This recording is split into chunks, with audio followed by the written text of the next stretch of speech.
We are in Jasper, thanks to the Fairmont Jasper Park Lodge people here. We are at the Mary Schaefer Ballroom. Yours truly, alongside Jonny Lazarus from Morning Cup of Hockey, my travel companion, who, by the way, today had his first sour cream glazed donut. I did not know. We make a lot about the distinctions between Canada and the United States.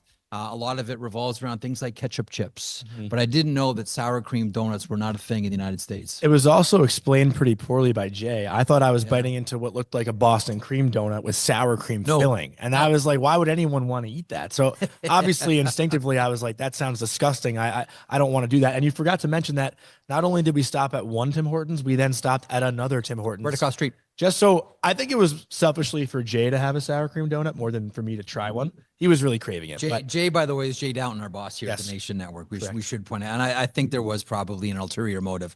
I think that Downton just wanted a sour cream glaze himself. We are wearing Jasper Bears sweaters right now. The Jasper Bears are a minor hockey association in the Northeastern Alberta Hockey League. With the fires last year, the rink thankfully wasn't damaged, wasn't burnt down, but it had to be converted into a community support center. So the kids lost their ice. So one of the things that happened at the Nation Network, these sweaters went for sale. There's a lot of fundraising done to make sure that these kids could find some ice so they could play. So here to support the Jasper Bears and here for pond hockey. You can now, by the way, and it is the Jasper Alberta Pond Hockey Tournament 2025. We're representing Nation Network. We have two teams. You're going to see how bad of a player I am. I'm very excited. First of all, not only are you like playing, but you didn't bring a stick or a helmet. So Tyler Yaremchuk brought me a stick because I didn't want to lug a stick on the airplane.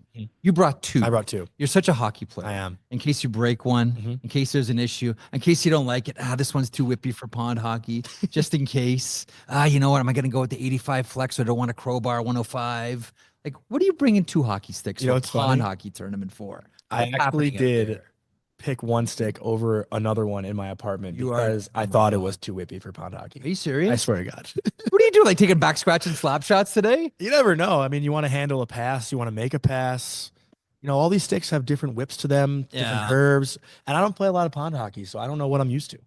It's gorgeous here, by the way. This is my first time in Jasper. This is your first time in I've been to Banff a number of times, been to Alberta, been to Edmonton a million times, been to Calgary a million times. I still haven't been to Lake Louise. My first time in Jasper was in Banff in the early 90s, but it is absolutely gorgeous here. Like we're driving through, making the 4-hour drive from Edmonton to Jasper this morning. What did you notice right away? The elk? The elk are everywhere. Yeah, everywhere. And outside of all of our lodges, there are elk. It's a wonderful thing. Okay, the rundown. Let's see what's on the show today here on the sheet. Brought to you by FanDuel, North America's #1 sportsbook app provider. And coming up on the program today, we are going to start with, I don't have a return. There we go. So starting on the program today, we're going to begin as I take this, the Rangers. I believe that's a team you're very much familiar with, Jonny Lazarus, if that is indeed your real name. Are they back like a vertebrae, or is this fool's gold? Brad Marchand. You know, Johnny, this is what happens when you get licking out of the game.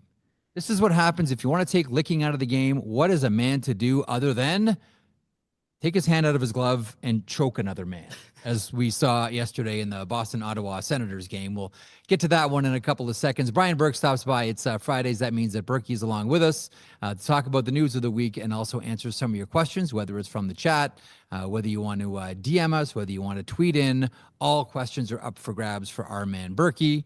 Also on the program today, a little fallout from Edmonton and Vancouver. Neither of us got a chance to watch this one. We were on a plane yesterday from Toronto to Edmonton. At times it was spicy by the sounds of things, and it sounded like Quinn Hughes got a little bit of a roughing up last night, but nothing outrageous other than the Edmonton Oilers just tuning up the Vancouver Canucks as their drama continues. And speaking of drama and soap opera, more on JT Miller. As that saga continues, as it becomes more and more evident as the days and weeks go on, as the Vancouver Canucks fall out of a playoff spot and Dustin Wolf wills the Calgary Flames into one, Vancouver's at a point now where they really need to do something with this situation and Jasper Pond hockey. That's why we're here. We have one big game tonight, and then we have a couple tomorrow. I'm anticipating your team probably makes it to the finals because that team has brought the ringer. I don't know what to make of this tournament. I'm still very excited to see everyone play for the first time. I haven't seen any of the guys on my team, any of the guys that I'm playing against skate before. So I don't have any kind of scouting report. And I got to ease into it a little bit, right? You don't want to, come out too energetic. It's a pond hockey. It's a long game, 30-minute games.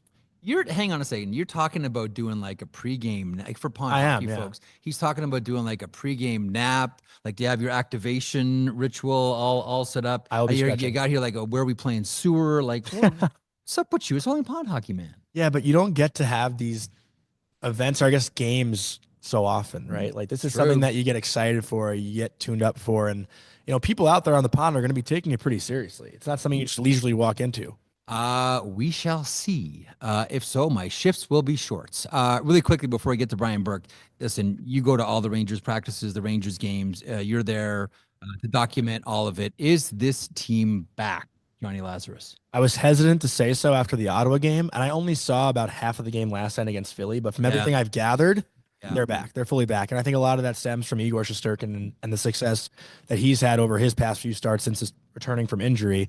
The power play is clicking again. The top guys are scoring again. Panarin, Fox, Lafreniere, the fourth line, maybe the best fourth line in the NHL right now with your buddy Sam Carrick, your neighbor. It's my neighbor. Great article from Peter Baugh yesterday. That was excellent. Yes. And I just think the energy is there, the jam is there, and everyone's just firing on all cylinders, and everyone seems to be pulling from the same rope again. All right, let's get to Brian Burke. Fridays were all about him. Burke joins us now every Friday here on the program. Hello, Burke. How are you, pal? We are doing well. Before we get to some news of the week and news of the day and some questions, etc., listen, Alberta's near and dear to your hearts. I know you've been all over in your previous capacity with the Calgary Flames. Do you have a thought or two on Jasper?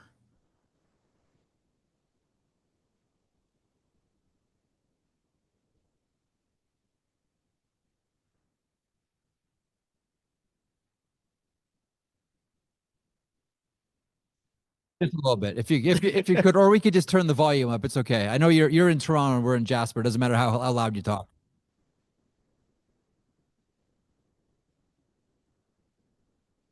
Yep.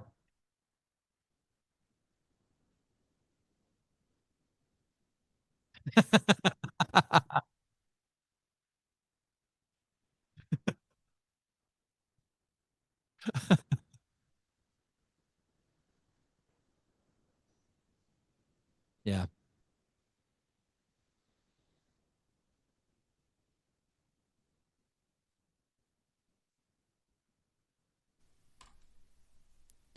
Long day. Mhm.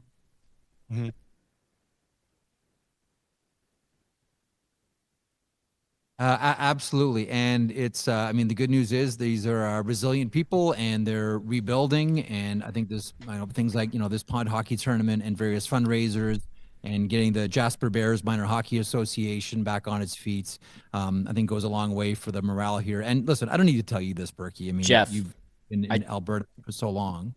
Yes. Jeff, we're just trying to get Burke's audio. It's not going out live right now. It's just going to you guys in the studio, apparently. Oh, okay. So Berkey was just talking about Jasper, and we paid Jonny $480 a night for the executive suite when he came here with his daughters. All right, let's pick up the conversation quickly. Mentioned the New York Rangers a couple of seconds ago. We'll work on Berkey's audio and get him back to you here. Oh yeah, in the chat, there's a lot of no audio. Okay. Chat's on it. When you first saw, bracket the Rangers for a second. When you first saw Brad Marchand grab Nick Cousins around the throat, what went through your mind? Okay.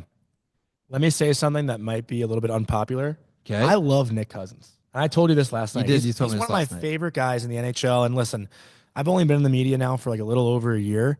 And there are so few guys that treat you as an equal and treat you with respect and call you by name. Nick Cousins is one of the few. I don't even call you by name. I've called you Colby already. You probably called me twice. But every time I was at the Garden the other day when the Senators were in town, Nick Cousins walks in, sees me, goes, "Johnny boy, what's up?" Like I've met him 3 or 4 times. And to me that's awesome. And I know he's miserable to play against, by the way. But he's miserable to play against. But my initial instinct was, oh, it's just so Brad Marchand.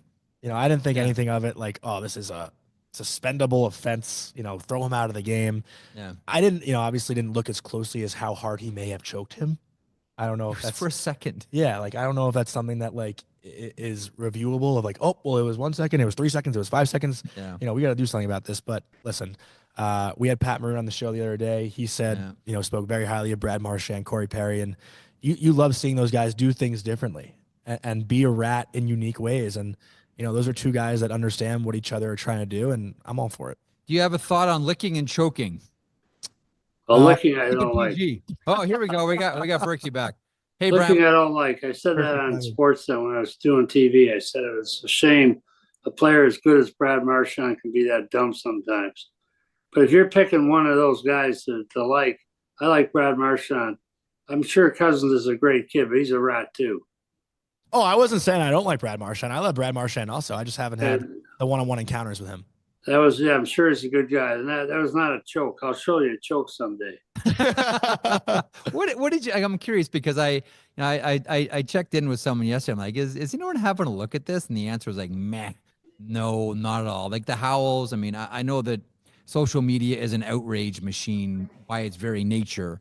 But when you first saw it, Berkey, we don't see choking very often in the NHL. When you first saw it, what went through your mind? Yeah. No big deal. Play on. It's not like he tried to hurt him. He's just trying to make him look silly. And Nick Cousins is an aggravating guy. They both deserve each other, so that's fine. Who is the most aggravating player you ever had? He asked, knowing that you had Corey Perry with the Ducks. Corey Perry. Did you ever talk to him about the role? A little bit because he was young, and he would back it up. Big difference, Brad Marchand will fight. If you provoke him, and he might spear you, but he'll fight too. Like, he's not afraid. And Corey Perry never backed down from a fight. So he would start a lot, but he would back it up. So I just said in Paris, you want to play that way, that's fine. Just make sure you back it up once in a while. Not all the time. I used to tell my players that, like Matt Cook when he played for me, fight every 10 games. That's 8 fights. So if you got to back it up once in a while, if you go every 8 games, every 10 games, that's 80 games, it's 10 fights.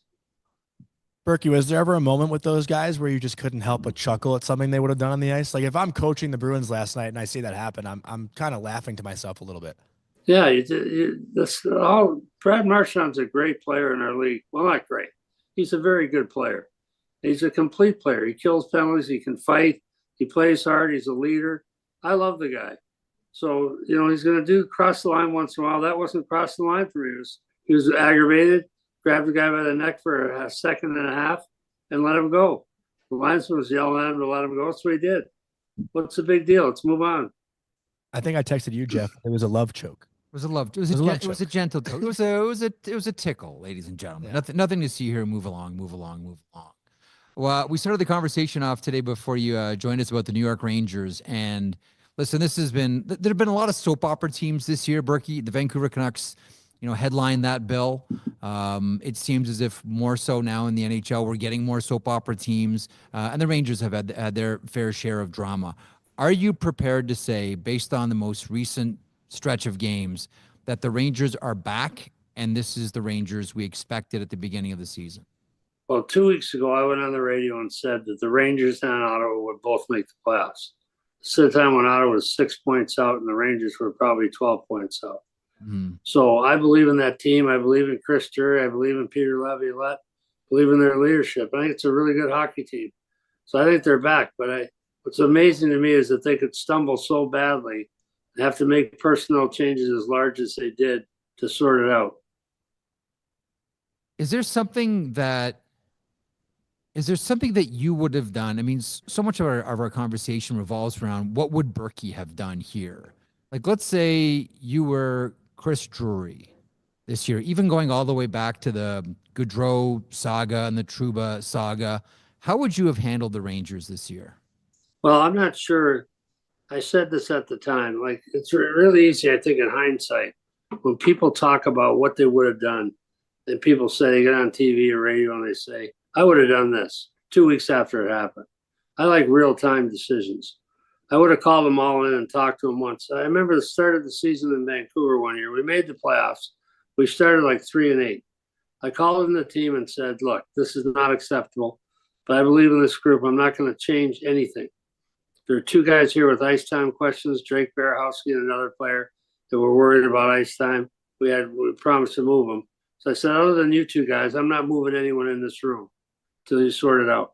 That team finished with 90 or 100 points and made the playoffs. So I think you can straighten the team out once in a while by talking. It doesn't work often. You can't do it very frequently.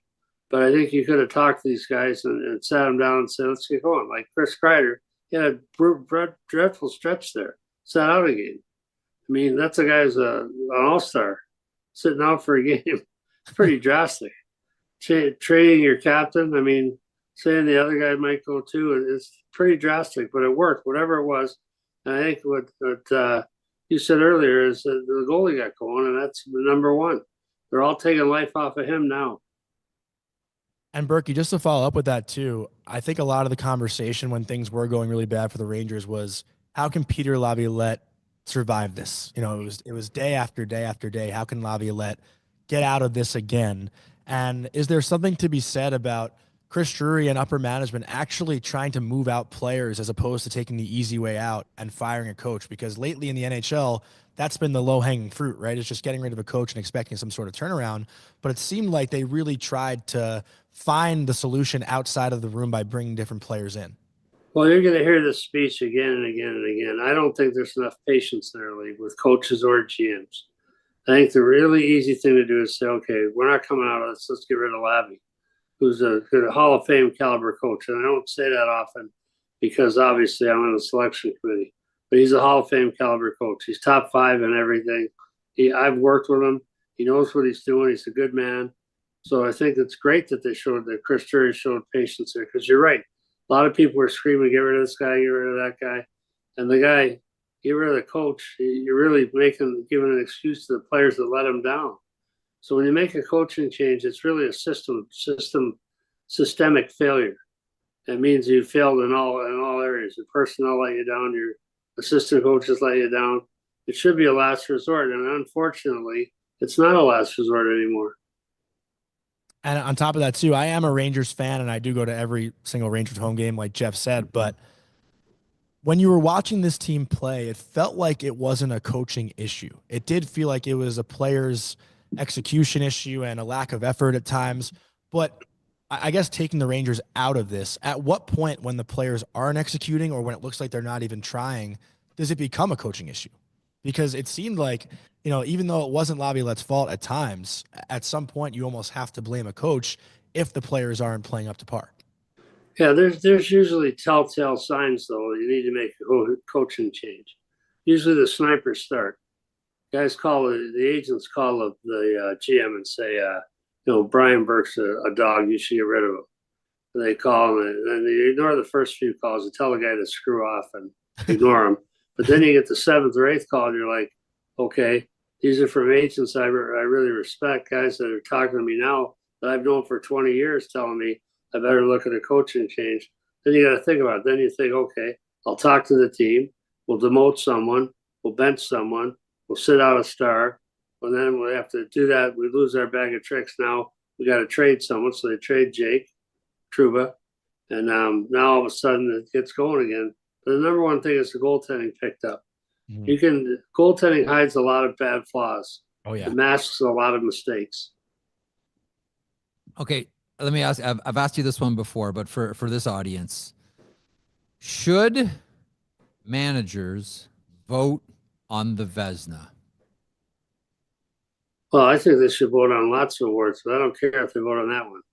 It's the award. The award we know the least about is the one we all vote on as GMs. We vote on the other than Jimmy Rutherford and a couple of goalies. The guys Garth Snow back in the day, and the few goalies that have been GMs, because it's not many. Other than those guys, they don't really understand the position. We don't. So I've said it all along. We shouldn't vote on the Vezina, but I think we should vote on 5 or 6 other trophies that the media screw up routinely. Okay, which one? Pause on that one then. Which one do we get wrong all the time? Is egregious? They get it wrong more. I'm making a joke, obviously. I'm being facetious, but I don't think they get it right. I'd rather see the GMs have to vote. I told Gary this years ago. I said I get a vote on the Vesna, which is a position I know the least about, and I get to watch you guys vote on most valuable player and the Norris and all the rest of them. Yeah. And so to me, it doesn't make a lot of sense. And I think the GM should have a vote, maybe not exclusive vote, maybe certain members of the media, certain people from the league. But I don't like the voting system. If they took the Vesna away, I would say fine, except for the GM should have some votes on some stuff. The one thing, and whenever I see the Jim Gregory Award handed out, I do, and I think all of us should think of you. This was a Brian Burke initiative, and I think it took you 10, 15 years to get it through. Can you walk us through the genesis of the GM of the Year award? Because this was a Brian Burke creation, correct? Yeah, it was. It's not something I've talked about publicly much before, but people have asked me about it, and I've addressed it because I want to be truthful. I don't want to get credit for the award. I think the fact that it's named after Mr. Gregory makes it special. But the GM of the Year, it's so hard. It's so hard to keep your job now, and let alone win a major award. They never gave an award for GM of the Year. And I said to Gary, my first year at the league, I think it was 93. I said to Gary, how come there's no award for GM of the Year? He said, well, the owners will never vote for that because that just costs them money. I said, well, I don't care if it costs them money. And Gary said, forget it. So I kept after him, left the league, went back to Vancouver and moved on to Anaheim and then to Toronto, all the while bothering Gary about it on a weekly basis or a monthly basis. And Gary finally agreed that it was the right thing. But the best part of that award is not that I invented it or I'm responsible for it, that it's named after Mr. Gregory. Yeah. It makes it special for everyone. I'm sure Mr. Gregory is the guy that introduced me to sour cream glazed donuts at Tim Hortons. Okay, before we get back to that, do you have a thought on, because I didn't know that this wasn't, I didn't know that you couldn't get sour cream glazed donuts in the United States. Brian Burke, share your thoughts on either sour cream glazed donuts or Timbits. Well, I like the donuts better. The sour. I was driving from Buffalo back to Toronto with Mr. Gregory, and he said, "You want to pull over?" And he said, "I'll run in and get something." I said, "No, I'll go in." He said, "No, you'll get recognized.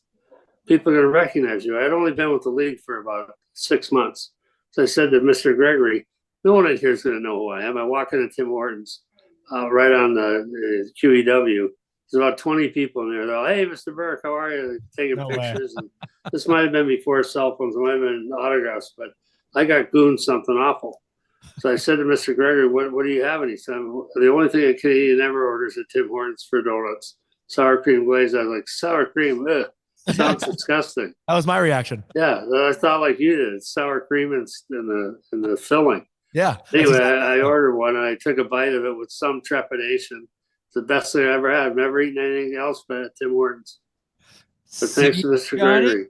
I do the birthday cake Timbits. I'm a sucker for that. I'm a child though when it comes to my taste buds. Yeah, they're too sweet for me. Yeah, I had like 3 this morning, and I think I set pickies away from me. You handed them over. Back to the GM of the Year award really quickly, and then we'll get off this page. What is your criteria? Because whenever I think about general manager of the year, it's got to be a successful team. But then I always think about the idea that managers sit on the shoulders of those managers that came before. You've talked about Brian Murray before with your Stanley Cup. How do you judge who the best manager of the year is? To me, it's the guy who's done the best job, and that can be incremental improvement over a year. Before that, the quantity and the quality of trades made that maybe don't get you over the hill, but you'll see where that team's going to be in a year. So to me, it's more than a one-year award. It's not the guy who does the best job in 12 months. The guy who had the most impact on his team over the last 12 months.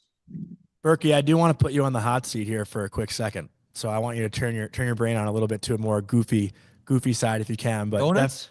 No, still awards. Still awards. Oh, Done with donuts. Still awards. Okay, right. Well, donuts could possibly be involved in this question if you really think deep about it. But Jeff, Jay, and I were talking on the ride up about Phil Kessel, and I'm dying to ask you about Phil Kessel. I've obviously never spoken to you before, so had to ask about Phil Kessel. If you were to create a Phil Kessel award, what would that award be for, and who would you give it to right now in the NHL? Well, I wouldn't. I don't think there should be an award.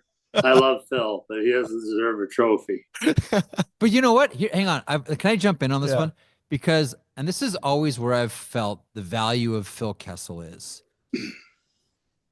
If you're a team that has to grind for every single goal, you know, it's like you played. Yeah. When you have to grind for every single goal, it makes hockey games really hard. The thing that I always appreciate about Kessel, he's like the ultimate luxury item. He can skate down the wing and snap in 2 goals and take all the pressure off. Like Burke, we've talked before about the value of having someone that can score easy goals, come down the wing, snap his wrists, and the light goes off.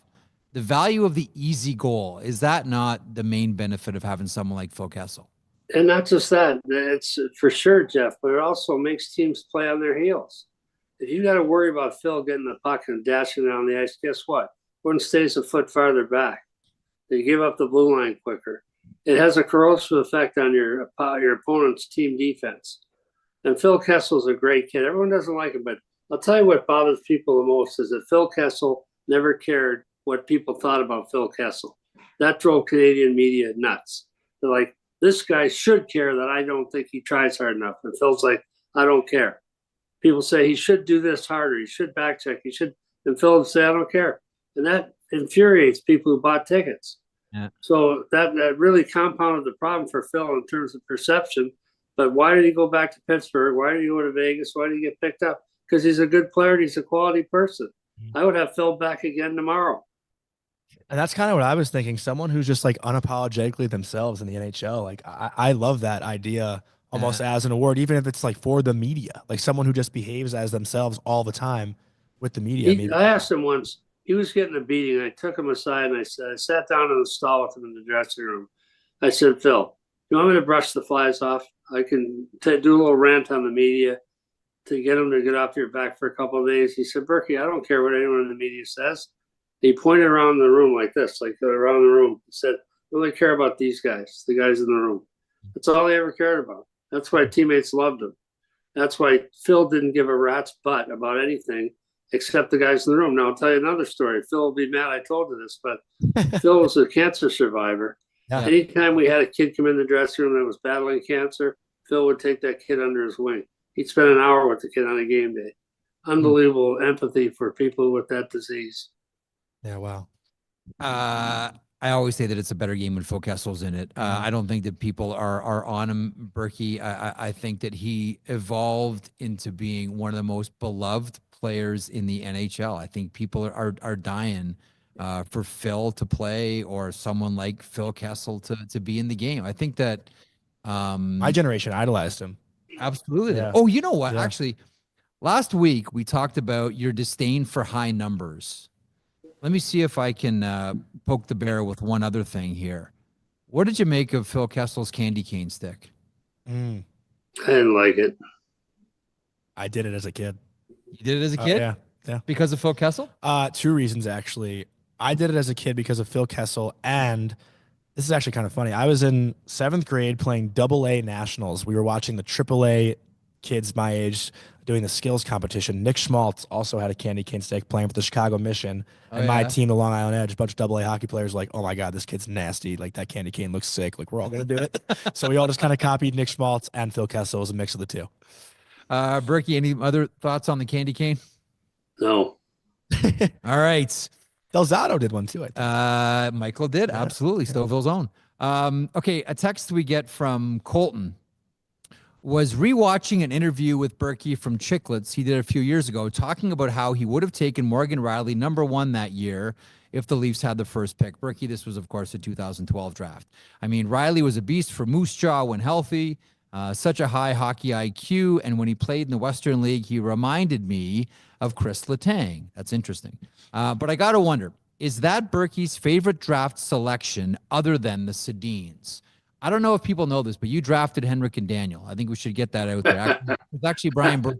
I don't think that story's been well told enough. I didn't know that. Yeah. Well, I will tell you this.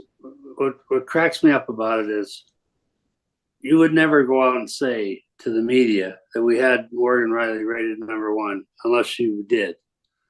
because our guys had him rated number 1. And he only played about, I don't know, 11 or 12 games that year because he blew out his knee and he was rehabbing his knee.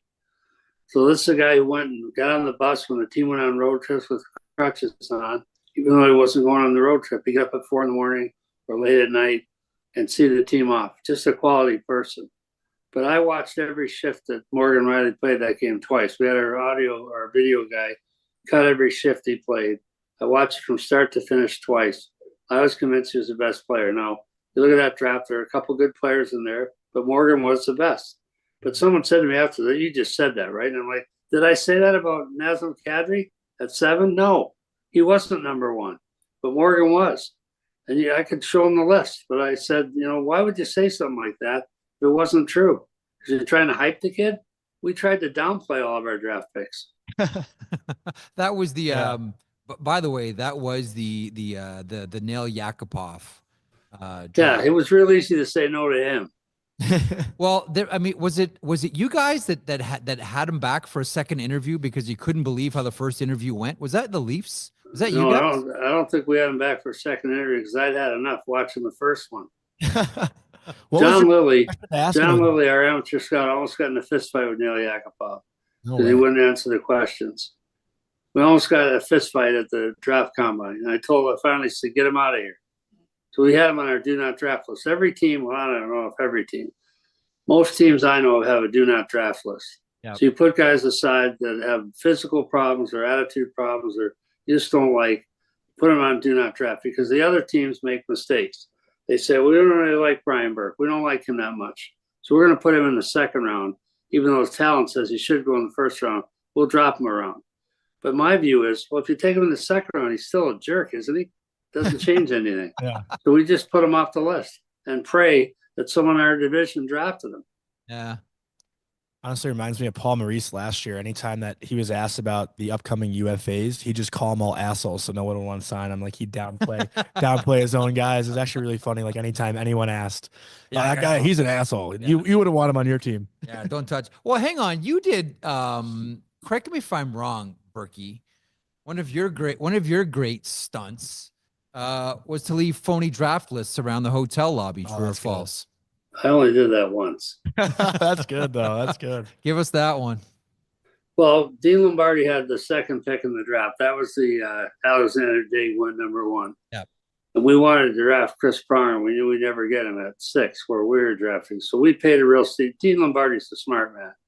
We had to pay a lot to get the deal to Chris Pronger move up, but we made the right choice, obviously. He's in the Hockey Hall of Fame. But that would be the question earlier, besides than the Twins, who's my best draft pick. It's pretty easy. His name's Pronger.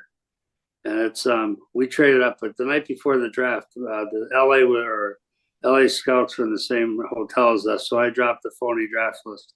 Had one of our assistants type up a phony draft list that had the sequence different and dropped it right by our room, right by where someone could have got it. But I asked Dean later if he ever saw it, and he said, "You don't think we would have figured that out, you idiot?" Even if we did see it. So, but we tried anyway. We tried everything. It was kind of a dirty trick. I like it. I like it. We're here in Jasper. Oilers are certainly a headline issue after the situation with Connor McDavid this week. The nice thing about having you on the Friday is it's a nice sort of wrap on the week that was in the NHL. How did you see the Connor McDavid, Tyler Myers situation, both the incidents and the subsequent suspensions? I mean, you've worn that sheriff's badge before. Well, I don't think they had a choice on the suspensions because Connor just got away with one on Olsen a week earlier, chicken wing. Yeah. So I think they're giving 3 to Tyler Myers. They're giving 3 to Connor. I said this earlier today. Start with the basic premise that not everything that happens in a hockey game is worthy of a penalty. A certain amount of interference and body checking is allowed away from the puck. So that's number one. So a player has to put up with a certain amount of that. And players and star players have always been asked to put up a little bit more of that than other players have. Sid, go back to all the great players have had to fight through some of that. So to me, the thing is, I think players should be allowed to self-help at times. I wish that Corey Perry had turned around and punched Connor Garland in the face. Probably would have got nothing or maybe a 2-minute penalty, but cross-check a guy in the face. Once you break the law, they've got no choice. They have to suspend you. And the suspensions were so similar in character. You can say that Connor was provoked, but Connor got away with one earlier. So to me, 3 games made sense. You can say it might be high, but my rule on arguing about how high a suspension is, you can't argue plus or minus 1 game. So like I used to give a guy 3 games and someone said, I should have been 4, should have been 2. I'm like, screw you. Who cares what you think? So plus or minus 1, I don't say a word. So maybe they could have got away with 2. But then the Tyler Myers had to get 3. I think his was unprovoked and right in the face and much harder. So I'm happy with it. I don't like the fact that I wish Connor just taken it into his own hands right before it happened, because it should have been a penalty. They should have called the penalty on Connor Garland. And it might not have happened that way. It might have preempted all this, but it should have cuffed him. Like turn around and smack the little person. Bastard. And I like Connor Garland. I just said hi to him when I played in Toronto last week, but he's a good kid. But I think he was being, you should be able to punch a guy there or smack him. But turn around, cross check him in the face. You're going to sit. It's that simple. You're going to sit. And there's 17 cameras, so you can't argue, it slipped or anything else. And I like Connor's response. He said, I don't agree with it, but it is what it is. What else are you going to say? I didn't do it. I got 17 replays that show you doing it. Yeah.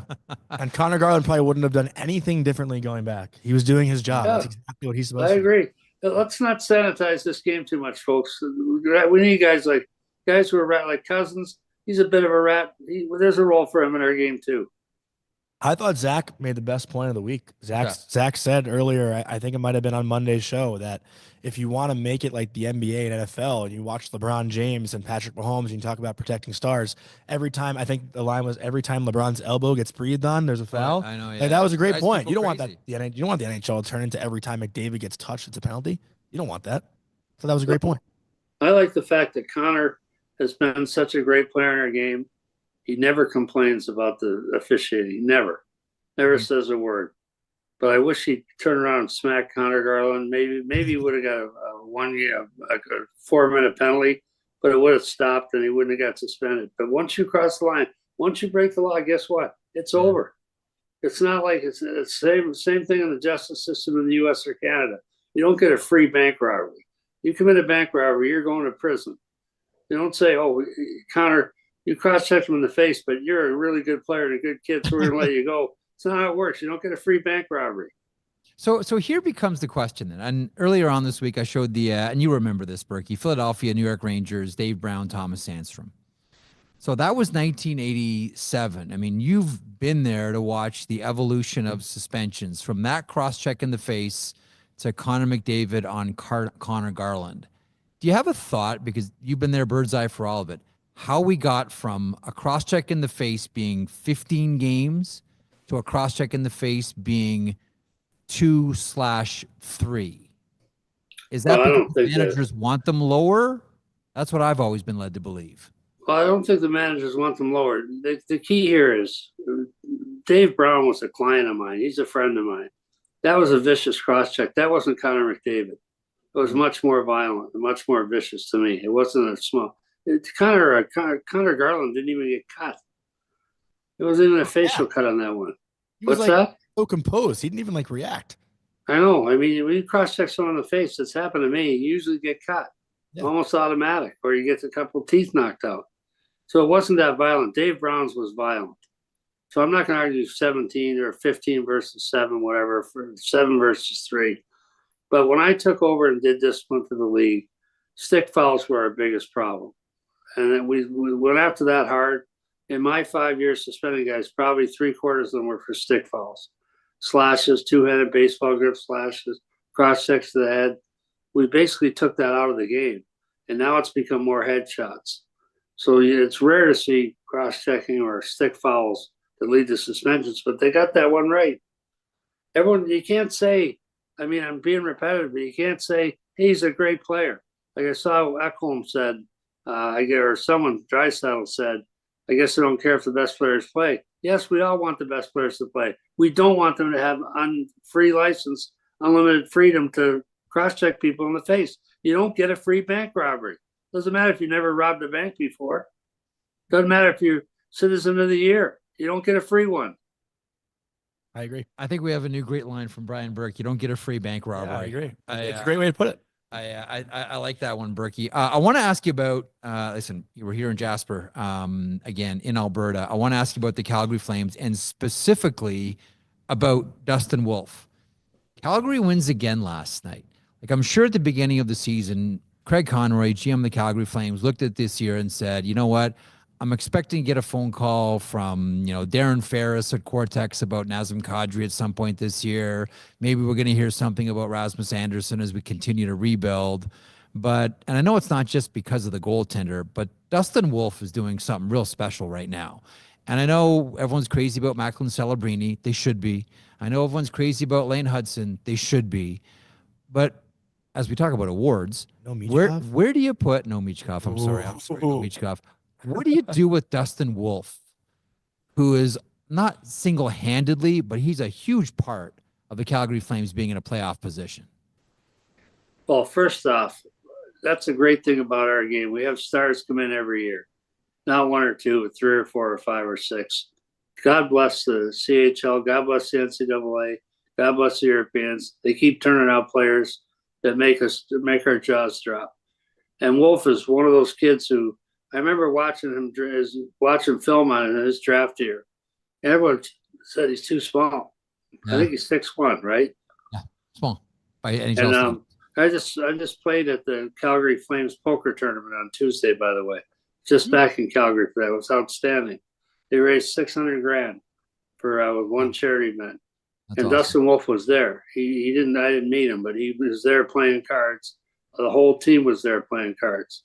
So the guys I knew, I saw like Rasmus Anderson, I saw Nas, but they do such a great job. The Flames do. But anyway, Dustin Wolf is small, not that small. He's not like 5'10" like the goalies back in the '80s, but he is small.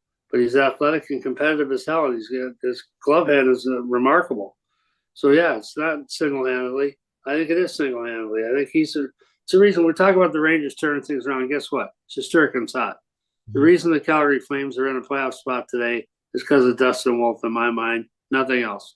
Because they're playing well enough to stay in there, but this goalie is saving them games. Well, knowing that, if you are sitting in their GM chair, do you reward these guys by trying to add a piece at the deadline and get them into the playoffs, or do you have to be a little bit realistic and know that you're probably not a real Stanley Cup contender here? Well, I'm going to give you the line that they do at the trade deadline every year. It makes all the people in hockey laugh. If they can add a piece at the right price, they should. Mm-hmm. If they can add a piece that makes them really, really better, and it doesn't cost them anything, they should do that. Thanks, genius. Thanks for the tip. So that's what they say at the deadline every year. It drives us nuts. And Dave Nolan's going to send me a note saying, I told you so. But that's really, realistically, they shouldn't pay a high price to get better because they're already playing with house money to a degree. No one thought they'd be this good. So they're already playing with house money in that regard. So I wouldn't pay an exorbitant price to try to get better because I can't see them getting better enough to win it all. That's the only reason you want to pay a high price. If they can improve and win around, that's worth some price, but not a high price. So if they can do some, and Craig Conroy knows this. He's laughing if he's watching this. He's saying, thanks again, idiot. The fact of the matter is they'd like to add. You always want to give your players hope, right? If you can add a guy, especially a rental, and you say, okay, give us a little lift and not take meaningful pieces out of your lineup, then they're going to do that for sure. Berkey, I don't want to change gears here. I want to stick with this theme, but just talk about a different team. I'm not sure if you saw it, but about an hour before we started on the show, Tony DeAngelo signed with the New York Islanders, and I'm just kind of curious what you make of that, and if you can, let's say, put a player's perception previously. I know Tony isn't, the most popular guy amongst people in the league, maybe fans mostly, but if you think a guy can really help you win, do you almost put that aside? And again, I'm just curious what you thought of the signing. I remember talking about Tony DeAngelo. I don't know him. I remember talking to the Rangers players about him when he was playing there, and they all said they loved him. He was a very popular teammate, which I know people don't believe that, but he got into a fight with Georgiev, I guess. Mm-hmm. He got into a little scrap with Georgiev, and that was a problem. But he got along with his teammates. They liked him. A lot of teammates speak highly about him. He said some dumb things in his time, but a lot of people have. I have. And he said most of them when he was young. So hopefully he's learned from experience that he can't say some of those things. But as far as his playing, he's a good player. He can run a power play. He's a good penalty killer. He's a good top 4 defenseman for me. So it makes some sense. You have to just, when you sign guys that have some baggage like that, you have to have a meeting with your owner and say, we're going to get some noise here. There'll be some blowback. We don't think it's unmanageable. We think we can manage it. We want to run the risk, and then you sign them. I wouldn't have done this, but I understand why they did. I think a lot of it too, Berkey, is the Noah Dobson injury. I mean, that looked awful when it happened, and it doesn't look like it's not going to be short term for Noah Dobson here. That one kind of seems hand to glove and A to B. That Dobson's out. They had a hole. They're not giving up on the season. They need a defenseman. And at the end of the day, like, you know this, and Edmonton just did this with John Klingberg. Free player. Yeah. Free player. Not costing you an asset. Yeah, I agree. It's a free player that they've watched play in the division. They know him. And I think they realize young players make mistakes. Sometimes they deserve a second chance, and there are teams that believe in second chances in our league. Yeah. Let me close on this one, and thanks for sticking around long today. Much appreciated. You mentioned Cards a couple of seconds ago. I'm going to throw a dart here. I hope I get the name right. Was it Joe DePenta that used to pull out of card games with Anaheim? Oh, just once. He came up late in the season. I always walked through the plane once on the plane, and it was a long plane ride, and we had plenty of those. I'd walk twice. I wanted to see who's sitting with whom, who's playing cards, who's drinking too much. Just kind of reconnaissance. I go back. I talk to the players. They'll interrupt their movie. How's it going? How's the baby? How's the dog? And just a reconnaissance flight. Just keep a temperature on the team.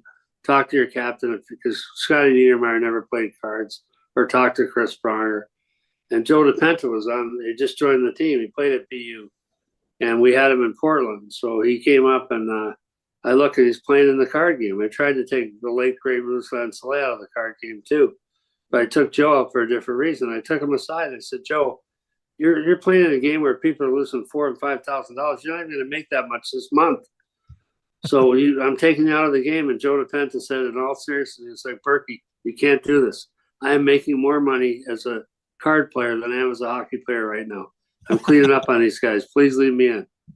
So we left him in.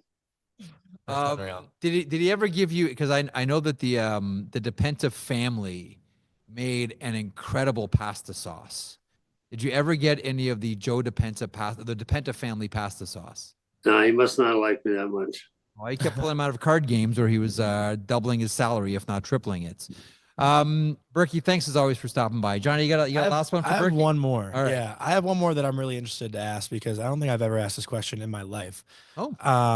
For a GM especially too. Obviously, when you are drafting a player and you have the #1 overall pick, there's probably a little bit of less pressure because there usually is a consensus on who should go #1 overall. You drafted Bobby Ryan after Sidney Crosby. Having the 2nd overall pick, is there a lot, like the pressure that comes with the 2nd overall pick? We've seen a lot of 2nd overall picks lately that have been, labeled as, I don't know if they're the guy. And this is nothing to do with Bobby Ryan. I'm just saying that you drafted a 2nd overall guy. But the pressure that comes with having the 2nd overall pick, I don't know if we talk about that enough. Yeah, I never thought of it that way. It's a good question, Johnny, but I never felt any pressure. We all knew who was going #1. Once we lost the lottery, we knew that Pittsburgh was getting Sid. Then I think the shifts to, is there any way to trade for that guy? And they were like, no, it's not happening. So I remember with Garth Snow when he had the 1st pick overall, and it was JT went there, right? John Tavares. He tried. Yeah. And I called and I said, would you trade the pick? And Garth Snow said, no. I said, what if I give you 10 first-round picks? He said, no. I said, well, of course you do that. Don't be stupid. So what if I gave you 5? I'm not giving you 10. What if I gave you 5? Would you do that? And he said, no. I said, don't be stupid. You do that. But what if I give you 3? And he hung up on me. So all you can do with the 1st overall pick, which I had once in my life for approximately 11 minutes. Yeah. We got the 1st pick from Rick Dudley in Tampa and traded it through to Atlanta to Donnie Waddell for the 2nd pick overall. So we had it for maybe 12 minutes. But What draft was that? That was the Boston draft. I can't remember who you took there. Yeah, but it took these Swedish kids. You heard of them. Yeah. But it's I think having the first pick is you find out right away if people are serious about dealing or not, because you can make a hell of a deal if you're willing to. If you have the balls to trade the first overall pick Yeah. and leave and take a chance on a lesser player, that takes some balls. Very few guys have done it. Yeah. Yeah, it could be one of those career-limiting moves, as we like to say. Burke, this is great. As always, enjoy your weekend. We'll catch up in 7 days. Thanks, pal. Okay, thanks, guys. Thanks, Johnny. There he is, Brian Burke, who joins us weekly. He is one of my favorite people he's in awesome. the world to talk to, hands down. Yeah, and honestly, I got to credit Vic, the producer of Morning Cup of Hockey. He gave me that second overall question. Yeah, Vic's been texting me. Oh, obviously is he feeding you questions? You get that? He gave me a little bit of notes. I came into this unprepared, so I always go to Vic when I need help. Great guy. Your producer helps you. What does that feel like? But that second overall, explain that concept. How does that work? Zach's unbelievable. We love you, Zach. Snaps for Zach. But that second overall question, like, you are deciding essentially who the next best player in that draft is. Like, I think back to Carlson over Fantilli. Like, the whole year, Fantilli pretty much up to the draft was the consensus number 2. And you have the pressure to decide who it's a unique position to sit in. I feel like that isn't really discussed ever. It's an interesting question because I don't think that most times managers should get credit for drafting first overall. Like, oh yeah, I drafted Connor McDavid. Wow, bravo. Wow. Incredible that you made that pick. I mean, you backed into first overall. Yeah. You got it. Like to your point, I'm much more impressed that, and it's a matter of like the lottery balls, of course, but just giving people credit for a lottery ball, which is first overall. But you're right, like the first actual pick in a lot of these drafts is second overall. So you can bobblehead and nod like it's your own question, but good on you. Well, Vic. I actually, good on you, Vic. It was really about Bobby Ryan, and I made it into my own question, so that was just teamwork.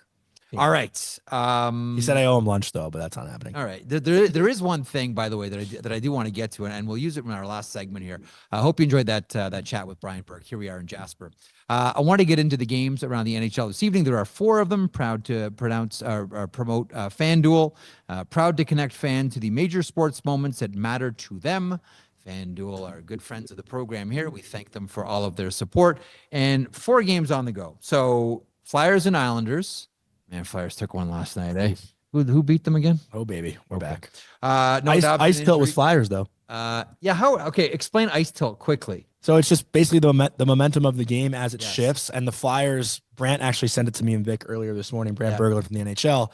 And it showed that the Flyers dominated the second and third period. But when you think about it, when a team's chasing the game, that's probably going to happen. So it wasn't really a big surprise. But Ice Tilt is all about keeping the puck in on the other team's blue line or over the other team's blue line and how that shifts momentum in a game. Okay, so we have the Flyers facing off against the New York Islanders this evening. The Vegas Golden Knights facing off against the Dallas Stars.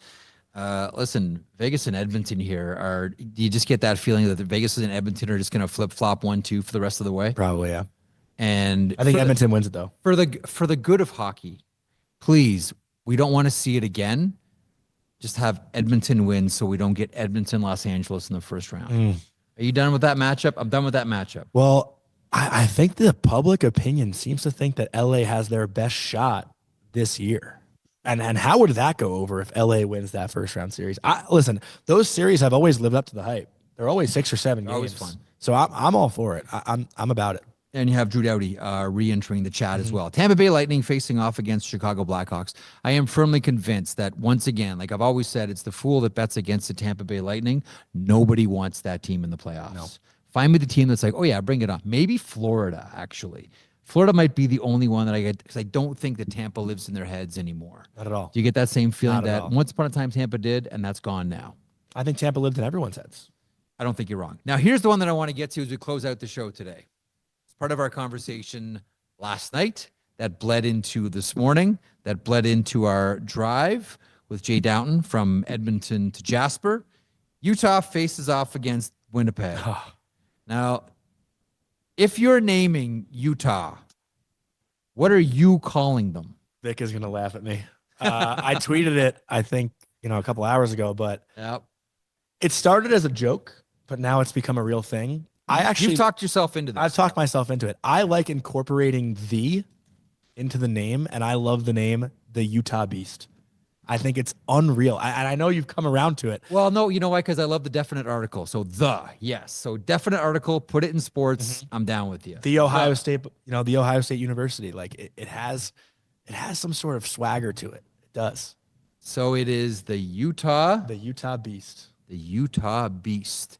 Just let the gravity of thick. that settle in for a sec. Because originally when you said it to me yesterday at the airport, I was like, shrug it off. Like, whatever. He's going to forget about it in 2 seconds. Cats and laser pointers. No. You stayed on it, and I'm warm. I'm not there yet. Yeah. But it's getting warmer. But I do like the definite article. I think the in like front that. of Utah I just think makes the in it front- pop. The in front does pop. Ryan Smith, if you're paying attention, listen to that. How would you name it? I like Yeti from the get-go. Yeah. I like Yeti, but then again, I'm the guy that also wanted Seattle to call themselves the Sasquatch. The Seattle Sasquatch? Yeah, man. And you know what the logo is? What? Come on. Yeah. How could you take anyone seriously? Like, Yeah, come on. It's fun. You don't think you can have a lot of fun? Like, sell jerseys to kids. who'd you lose to in the first round? It was that damn Sasquatch. Damn Sasquatch. The Squatch. Every time the Squatch sticking it to us. That's funny. You're half kidding about that, right? There's no way. No, Sasquatch. You're I want serious? like legit. I wanted Seattle Sasquatch. That's really funny. Do you want to bring up our? We had another conversation. Which one? The penalty kill one. The TikTok video that I told you about that you texted Dave Jackson about. Oh, okay. Yeah, go for it. I want you to do it. I can't do it the justice that you can. So I saw a TikTok video that I explained to you. yes. So here's the idea. This is so Johnny and I were bored at the airport yesterday and just BSing about hockey and different scenarios and what would you do and blah, blah, blah, blah. So here's the scenario that Johnny laid out before me yesterday. Team is killing a penalty. They ice the puck. And when they ice the puck, all 4 players leave on a wholesale change, but they leave their sticks In the defensive zone. in the defensive On the ice. zone on the ice. Is there a penalty for that? 4 new players hop on. They have their own sticks, and the 4 players that go for the change just get their extra stick from the trainer and go Yes. back out after. So Eat the sticks in the passing lanes. Take away space. Yes. I thought it was like the smartest thing I've ever heard in my life. I thought that was genius. So the message back from Dave Jackson of ESPN, rules analyst, he's of the belief that you would call them all for interference. Or penalty. Or you can call them for USC, unsportsmanlike conduct. So you can either throw interference or unsportsmanlike conduct, USC, and go to the bench, tell all 4 players if it happens again that we are going to hit you with the USC. Yeah. But they do have jurisdiction over call. It's the blanket, like referees have like this right bower, this trump card they can always play. If they just don't like something, they can say unsportsmanlike conduct or conduct detrimental to the game of hockey. Yeah. It's like the scene in semi-pro when they do the alley-oop. You can Foul, use 2 that. fouls. But who was the goalie again that you told me would when they would pull the goalie, they'd leave the stick on the goal line? That was a Roger Nilsson invention. my Roger God. Nilsson impacted the game in ways that we still feel today. So what Roger would do when he was coaching the Peterborough Petes in the early 70s, actually Greg Millen might have been one of the goalies he did it with. I'll have to check with Greg Millen on that one. But and this rule has been changed and was changed because of Roger Nilsson. When he pulled his goaltender, he would instruct his goalie to leave his stick from post to post. Genius. So a shot coming down was going to be stopped by the stick that had been left there.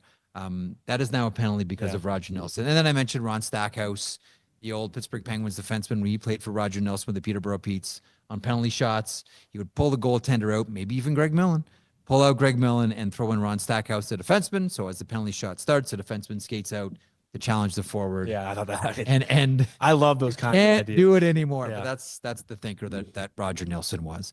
So we got some pond hockey tonight. I don't know if I'm playing on your team or against you. But if I'm playing against you, what should my strategy be against you tonight? Oh, I mean, 4-on-4 pond hockey. I don't really have much experience out there, to be honest. I would just try to slash me in the shins. That's what I would do if I were. How on I'm wearing a shin pad, a I think. scale of 1 to 10, how pissed off would you be if I went out there as the stick smasher? Because Tyler Yaremchuk brought me a stick for this one. I wasn't going to lug my own all the way here. If I just went out there tapping sticks. That's why I brought 2. I was gonna say, I know you brought two. So I brought two. But like one of the big peeves always in beer league is the guy that goes out there smashing sticks. I got to be honest though, I've never played in like an intense pond hockey environment, so I don't know. Yeah. I don't know what pisses me off or not. Like I usually just go out with some friends on the island, and we just mess around. Like I've never played in like a tournament, so I don't know what's gonna piss me off or what won't piss me off. And again, people who know me, I'm not easily bothered. I usually let stuff go, and I'm like, whatever, dude. Like, you want to try so hard, try so hard. What can someone do? Okay, to piss me off? Yeah, what can someone do to make you Game 7 Johnny tonight? Oh man, chop the ankles, cowbell between the legs. What just is have it? Colby text me, and I'll get pissed off. That's simple. If Colby texts me something, I'll just get pissed off. Morning cup of hockey Monday. Although you're traveling Monday, right? It's a travel day for you. But morning cup of hockey Monday to Thursday here on the network, our Daily Faceoff YouTube channel, 9 a.m. Eastern. Daily Faceoff live at noon, and then the sheet at 3:00. Listen, I know I kind of ignored the chat today.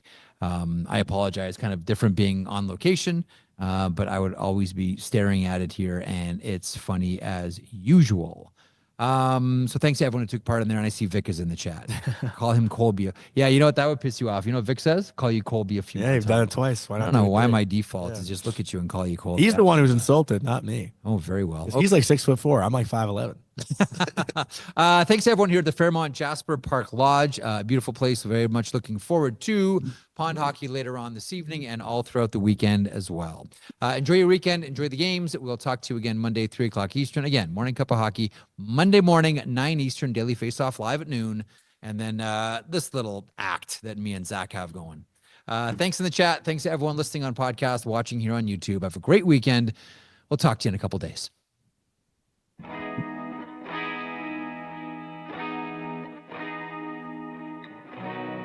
If you enjoyed that video, and we certainly hope that you do, please hit the subscribe button right there here at Daily Faceoff.